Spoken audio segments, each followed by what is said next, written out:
ಬಹುನಿರೀಕ್ಷಿತ ಜಿಬಿಎ ಚುನಾವಣೆಗೆ ಕ್ಷಣಗಣನೆ ಆರಂಭವಾಗಿದೆ. ಈಗಾಗಲೇ ವಾರ್ಡ್ ಗಡಿ ವಿಂಗಡಣೆ ಹಾಗೂ ಮೀಸಲಾತಿ ಪಟ್ಟಿ ಪ್ರಕಟವಾದ ಬೆನ್ನಲ್ಲೇ ಸುಪ್ರೀಂ ರಾಜ್ಯಕ್ಕೆ ಸೂಚನೆ ಕೊಟ್ಟಿದೆ. ರಾಜ್ಯ ಎಲೆಕ್ಷನ್ಗೆ ಇರೋ ಕಂಟಕಗಳನ್ನೆಲ್ಲ ನಿವಾರಣೆ ಮಾಡಿಕೊಂಡ್ರೆ ಜೂನ್ ಅಂತ್ಯದ ಒಳಗೆ ಹೊಸ ಪುರಪಿತೃಗಳು 5 ಪಾಲಿಕೆಗಳ ಮೆಟ್ಟಿಲು ಹತ್ತಲಿದ್ದಾರೆ. 5 ಪಾಲಿಕೆಗೂ ಜೂನ್ 30ರ ಒಳಗೆ ಚುನಾವಣೆ. ಫೆಬ್ರವರಿ 20ರೊಳಗೆ ಅಂತಿಮ ಮೀಸಲಾತಿ ಪಟ್ಟಿ ಪ್ರಕಟಿಸಿ. ಗ್ರೇಟರ್ ಬೆಂಗಳೂರು ಪ್ರಾಧಿಕಾರಕ್ಕೆ ಸುಪ್ರೀಂ ತಾಕೀತು.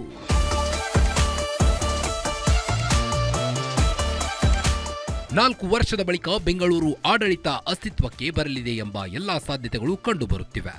ಬೆಂಗಳೂರಿನ ಜಿಬಿಎ ಅಧೀನದ ಎಲ್ಲ 5 ಪಾಲಿಕೆಗೂ ಈ ವರ್ಷದ 30ರೊಳಗೆ ಚುನಾವಣೆ ನಡೆಸಬೇಕೆಂದು ಸುಪ್ರೀಂ ಕೋರ್ಟ್ ಆದೇಶ ನೀಡಿದೆ. ಎಂಥದ್ದೇ ಪರಿಸ್ಥಿತಿಯಲ್ಲೂ ಜೂನ್ 30ರ ಒಳಗೆ ಚುನಾವಣಾ ಪ್ರಕ್ರಿಯೆ ಮುಗಿಸಬೇಕೆಂದು ಚುನಾವಣಾ ಆಯೋಗ ರಾಜ್ಯ ಸರ್ಕಾರಕ್ಕೆ ಆದೇಶ ನೀಡಿದೆ. ಈ ಮೂಲಕ 4 ವರ್ಷಗಳ ಬಳಿಕ ಜನಪ್ರತಿನಿಧಿಗಳ ಬೆಂಗಳೂರು ಆಡಳಿತ ಅಸ್ತಿತ್ವಕ್ಕೆ ಬರಲಿದೆ. ಇನ್ನು ಫೆಬ್ರವರಿ 20ರ ಒಳಗೆ ವಾರ್ಡ್ವಾರು ಅಂತಿಮ ಮೀಸಲಾತಿ ಪಟ್ಟಿ ಪ್ರಕಟಿಸುವಂತೆ ಸುಪ್ರೀಂ ಕೋರ್ಟ್ನ ಸಿಜೆಐ ಸೂರ್ಯಕಾಂತ್ ಪೀಠದಿಂದ ಆದೇಶವನ್ನು ನೀಡಲಾಗಿದೆ. ಮೀಸಲಾತಿ ಅಂತಿಮ ಪಟ್ಟಿ ಪ್ರಕಟಿಸುವುದು ಇನ್ನೊಂದು ತಿಂಗಳಲ್ಲಿ ಪೂರ್ಣವಾಗುತ್ತೆ ಎಂದು ರಾಜ್ಯ ಸರ್ಕಾರ ಸುಪ್ರೀಂ ಕೋರ್ಟ್ಗೆ ತಿಳಿಸಿದೆ. ರಾಜ್ಯ ಸರ್ಕಾರದ ಪರ ವಕೀಲ ಅಭಿಷೇಕ್ ಮನು ಸಿಂಘ್ವಿ ವಾದ ಮಂಡನೆ ಮಾಡಿದ್ದು, ಇನ್ನು ಗ್ರೇಟರ್ ಬೆಂಗಳೂರು ಅಥಾರಿಟಿಗೆ ಚುನಾವಣೆ ನಡೆಸಲು ಅಂತಿಮ ಯಾವುದೇ ಕಾಲಾವಕಾಶ ವಿಸ್ತರಣೆ ನೀಡಲ್ಲ ಎಂದು ಸುಪ್ರೀಂ ಕೋರ್ಟ್ ಕಟ್ಟುನಿಟ್ಟಾಗಿ ಆದೇಶ ನೀಡಿದೆ. ರಾಜ್ಯಕ್ಕೆ ಸುಪ್ರೀಂ ಹೇಳಿದ್ದೇನು? ಜೂನ್ 30ರ ಒಳಗೆ ಎಲೆಕ್ಷನ್ ಪೂರ್ಣಗೊಳಿಸಿ. ಫೆಬ್ರವರಿ 20ರ ಒಳಗೆ ವಾರ್ಡ್ವಾರು ಮೀಸಲಾತಿ ಪಟ್ಟಿ ಪ್ರಕಟಿಸಿ. ಮಾರ್ಚ್ 16ರೊಳಗೆ ಮತದಾರರ ಪಟ್ಟಿ ಪ್ರಕಟಿಸಿ. ಮೇ ತಿಂಗಳ ಅಂತ್ಯದೊಳಗೆ ಚುನಾವಣೆ ಪೂರ್ಣ. ಇನ್ನು ಶಾಲಾ ಕಾಲೇಜುಗಳ ಪರೀಕ್ಷೆಯ ನಂತರ ಶಾಲಾ ಕಾಲೇಜುಗಳು ಕಟ್ಟಡಗಳು ಚುನಾವಣೆಗೆ ಲಭ್ಯವಾಗುತ್ತವೆ.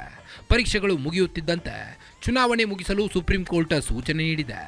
ಎಂಥದ್ದೇ ಪರಿಸ್ಥಿತಿಯಲ್ಲೂ ಜಿಬಿಎ ಚುನಾವಣೆಯನ್ನ 2026ರ ಜೂನ್ 30ರ ಒಳಗೆ ಮುಗಿಸಬೇಕೆಂದು ಸುಪ್ರೀಂ ಕೋರ್ಟ್ ಇಂದು ರಾಜ್ಯ ಸರ್ಕಾರ ಹಾಗೂ ರಾಜ್ಯ ಚುನಾವಣಾ ಆಯೋಗಕ್ಕೆ ನಿರ್ದೇಶನ ನೀಡಿದೆ. ಹೀಗಾಗಿ ಈ ವರ್ಷದ ಜೂನ್ 30ರೊಳಗೆ ಜಿಬಿಎ ಅಧೀನದ ಎಲ್ಲ 5 ಪಾಲಿಕೆಗಳಿಗೂ ಚುನಾವಣೆ ನಡೆಯಲಿದೆ. ಸದ್ಯ ವಾರ್ಡ್ ಮೀಸಲಾತಿ ಕರಡು ಪಟ್ಟಿಗೆ ಆಕ್ಷೇಪಣೆ ಸಲ್ಲಿಸೋಕೆ ಇದೇ ತಿಂಗಳು 21ರ ಒಳಗೆ ಅವಕಾಶ ಇದ್ದು, ಆಕ್ಷೇಪಣೆ ಆಧರಿಸಿ ನಗರಾಭಿವೃದ್ಧಿ ಇಲಾಖೆ ಅಂತಿಮ ಪಟ್ಟಿಯನ್ನ ಪ್ರಕಟ ಮಾಡಲಿದೆ. ಅದಾದ ಬಳಿಕ ಚುನಾವಣೆ ಪ್ರಕ್ರಿಯೆ ಬಿಸಿ ತಟ್ಟಲಿದ್ದು, ಟಿಕೆಟ್ ಆಕಾಂಕ್ಷಿಗಳು ಈಗಿನಿಂದಲೇ ಲಾಬಿ ಆರಂಭಿಸಲಿದ್ದಾರೆ. Ullas S Kiravasi, Guarantee News, Bengaluru.